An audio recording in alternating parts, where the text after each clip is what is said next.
Do you ever feel like you're just running straight into a brick wall when it comes to creating and posting content? In this week's Hot Seat episode, Ryan's business is doing fantastic, but he's run into a major roadblock: content burnout. He goes through periods where it's easy and fun, and others where it's a struggle to just post to his stories. He gets most of his clients through referrals, but he gets clients from his social media too. He's feeling the pressure to stay consistent and keep the quality high.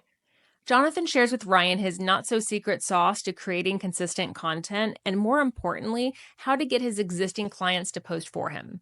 I'll be back at the end to recommend another episode. Enjoy. Ryan, dude, thanks for your patience. Real quick, you know the drill. Who are you? Who do you work with? Awesome, man. Thanks for having me on. You got First it. name's Ryan, last name's Koziel. I've been working with OTM since January of this year, and signed up for Legacy in April, and it's been phenomenal, man. Like the business is scaling, it's exciting. It's a little bit nerve-wracking as well, just Yep. because how well everything's turning out. But just want to say thanks for everything. And mainly, I work with first responders. I'd say a majority of my clientele is first responders, and a lot of it comes through referrals. Cool. So word of mouth seems to be my big business point right now. But it's been awesome, man. Cool, man. So what are we talking about today? Happy to hear it. I think for me, just my biggest issue is content, like content burnout, I guess you could say. Okay. James kind of hit on a point where, we have to be the face of our business. And Sure. I totally agree with that. But at the same time, um, I just find myself going through periods of motivation and where I'm posting a lot, and then I go through periods where I'm just not posting much at all. I'm just mainly doing stories or, Mhm. handling DMs. So like when these times come as the business scales, Sure. like how do I handle these moments of burnout, and like do you have any points there or suggestions? I know I can be better in all these different, areas. It's just like how do I get over those hurdles of burnout?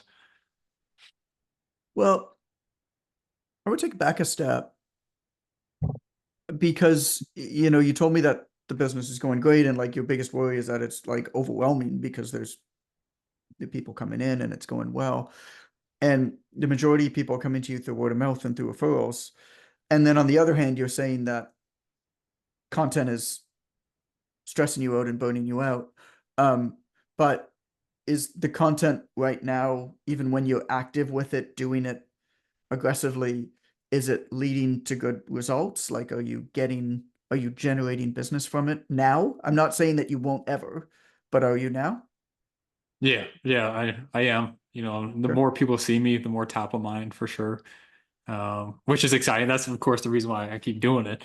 And Hmm. I push through and make sure it happens. But sometimes I'll post content where it's just like I get like 4 likes or 5 likes, Sure. not to say where it's a battle of likes or anything like that, but it kind of is like, oh, I spent a half hour writing up this post or something like that. You're like 2 likes in like an hour or something. Yeah. So it's just more or less like how do you just push through? I know having a calendar would be helpful. Like Dre worked with me on, creating like an evergreen strategy for content, and that's been helpful. But then I Mhm. kind of fell off of it and was just more or less handling, onboarding and usual business, like day-to-day business. Yep. So calendars work really well for some people. And if they work well for anybody here, great. I've never had one. It's never worked for me. I would Mhm. never follow it either. Um, so that's just an example of like different people operate differently, right? Okay. I think it's a great thing to have. I wish that I could have one, but I've never been able to have one. I think reposting material is kind of the secret sauce, Interesting. Okay. like to the point where, I mean, over the course of a week, if I'm going to post 5 to 6 times, maybe one of those posts is net new. Like, Okay. like often it's not even one. Interesting. Uh, Okay. I mean, I put up last week the last 3 posts that I put up.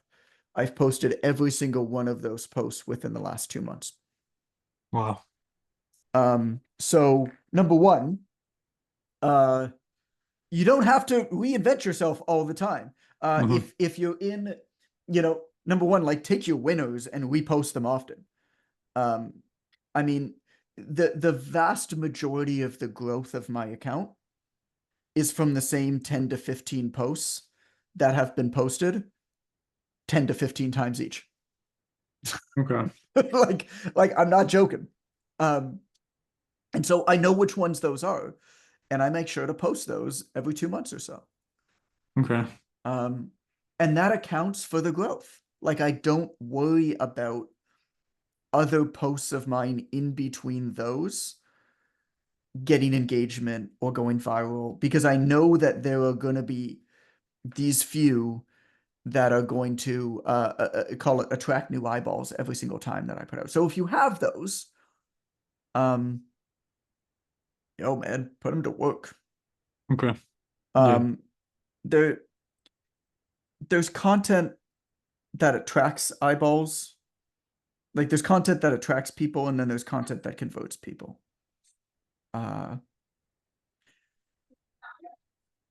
I am of the opinion. So where's my list of people?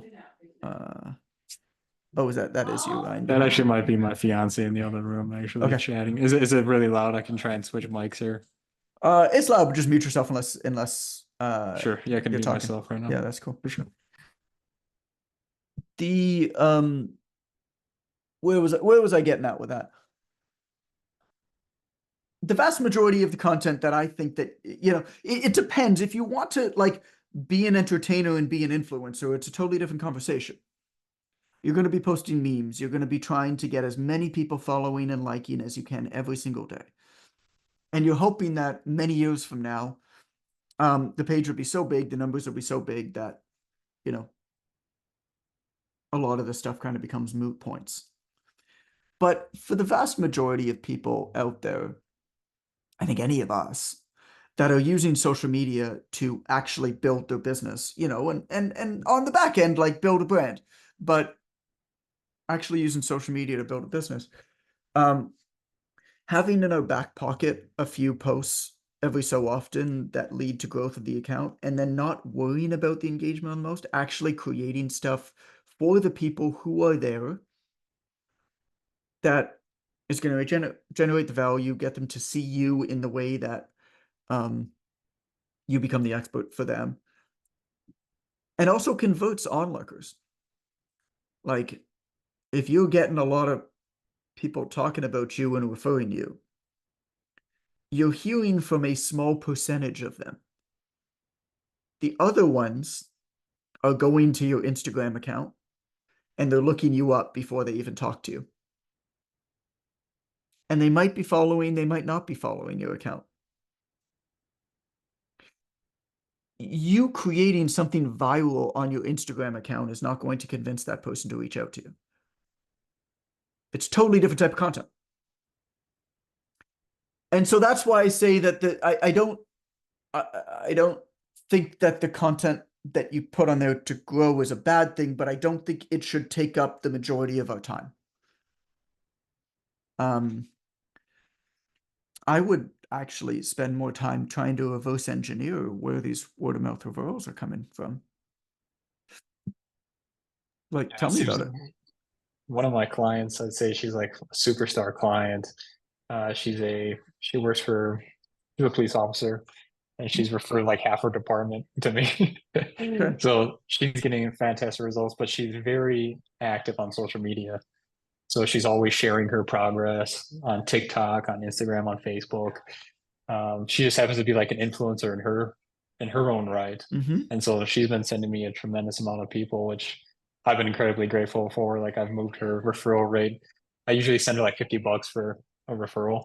But I like kind of incentivize her, gave her a little bit more. And she works hard for me. Like she's almost like an employee in a way, like Yeah. bringing me all these people, which is awesome. And so But yeah, beyond upping her incentive to refer you people, have you done anything beyond that to proactively like have her speak to you or have her speak about you? we talk. She sometimes she would tell, people would reach out to her and ask her, what are you doing? How are you getting these results? And they'd ask her, well, how much are you paying this coach? And she used to tell people how much my services were. Sure. And this was detering a lot of people. A lot of people, eventually weren't reaching out to me. So I told her, hey, if you have people that are interested, just send them my way. We'll have an honest conversation. And her price is a little bit different from the prices of other customers because I've worked Sure. with her before starting OTM. But that way, I didn't want other people to get confused on like the pricing rates. But otherwise, I'm just like, I kind of go overboard for her delivery. I make Yeah. sure she's always getting the results, and I'm taking good care of her. So I wonder what you could do. I wonder what you could do and even like send her things to have her like celebrate her progress. Mhm. Um, I mean, Alex and I were talking about maybe like sending her like a Yeti with like a just her name personalized on it or something like that, or have dude, the business on there or something. anything like that. Anything Okay. like that. Anything like that. Because if she's the type of person who's kind of like a micro influencer, she loves to talk about you, she's already sending you people, like strike the iron where it's hot. Okay. You will Like, get yeah. you will get so much more benefit out of putting more effort and spending more money into encouraging her to speak about you more by like sending her little gifts or um uh even providing her like I mean, God, I'd have to know more about her, but like you'll get so much more out of that business wise than you ever would stressing over content. Okay.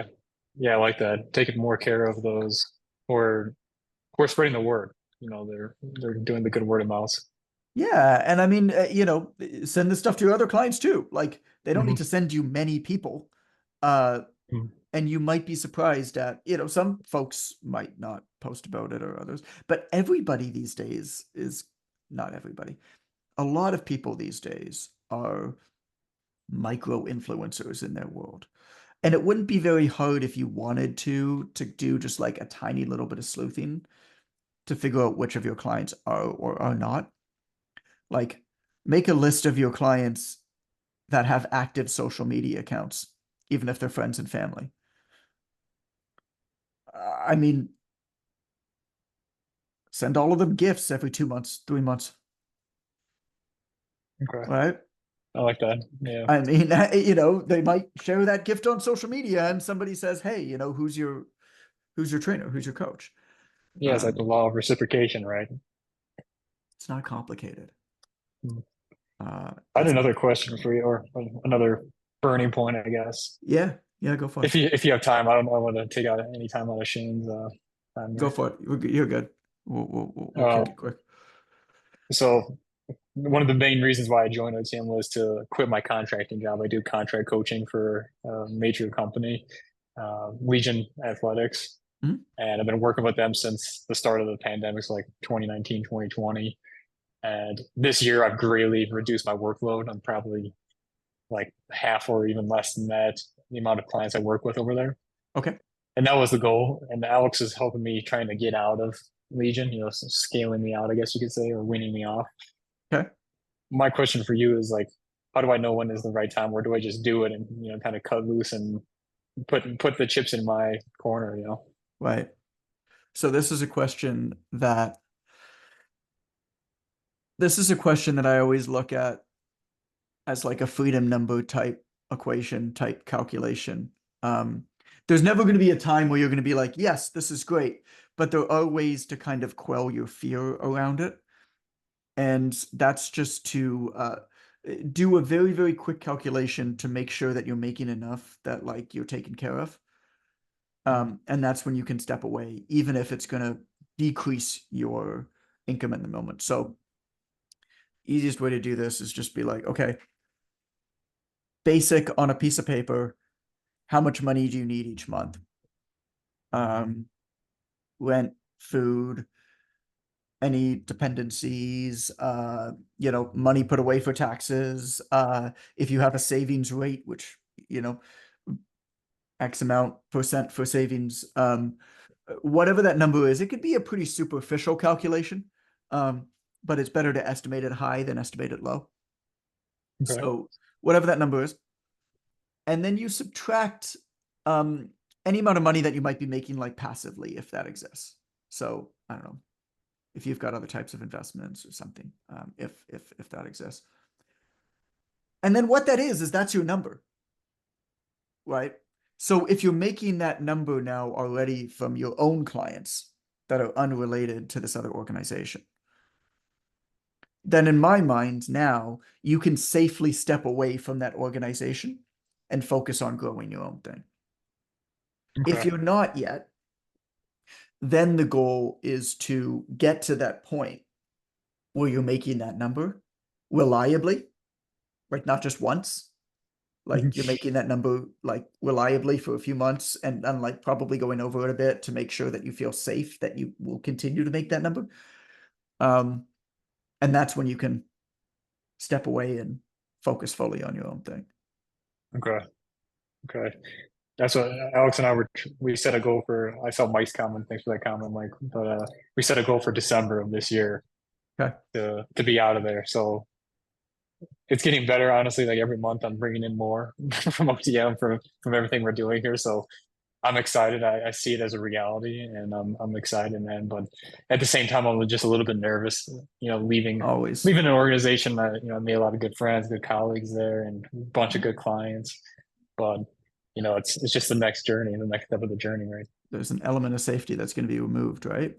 Which is always difficult. Yeah, man. I like the idea of setting a future date. I like the idea of setting a future date too. That's like, because then you know that between now and then you kind of got to kick it to get up to that level. Mm-hmm. Yeah, talk about an incentive, right? You gotta really push for it. Okay. Yeah. Cool, dude. Thank you. Appreciate you. Amber here. Thanks for listening in. This episode was from a group call from Jonathan's online trainer mentorship, where we host hot seats every 2 weeks. The mentorship is where we take anyone doing from $1,000 to $20,000 a month or more and help them scale up. If that sounds like something you'd be interested in learning more about, please DM the word mentor to Jonathan on Instagram @itscoachgoodman. If you're looking for another episode to listen to right now, I'd recommend episode 263, Become the Well-Connected Person. How much time have you spent trying to get into that room with those people? Instead of trying to swing an invite to that room, create the room the people you want to meet want to be in. In this episode, you'll learn about laying the groundwork to ask for a big favor from someone you admire, forging connections by creating your own Bibles and biceps, and the one thing that separates successful online coaches from others. Again, that's episode 263, Become the Well-Connected Person. Thanks again for listening, and we'll catch you next week.